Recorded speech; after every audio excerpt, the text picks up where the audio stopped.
তুই কোনে যাচ্ছিস? মাথায় ডিম আছে, আঠে যাচ্ছি ডিম বেচতি। তুই দেখ বলদ, তুই ডিম বেশি ভারইনি।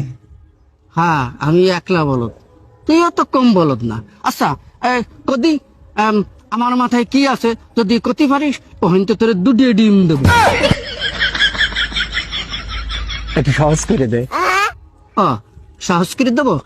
আমার মাথায় যা আছে তার রং সাদা, আর ওই ভিতরের কুসুম হলুদ হতে পারে, আবার দুই একটা লাল হতে পারে। আর কব না করলে তুই বুঝিয়ে ফেলাই দিবি নি।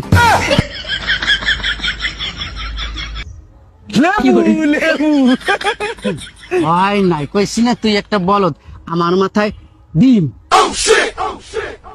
ইস রে, আমি একবার ভাবছিলাম তোর মাথায় ডিম।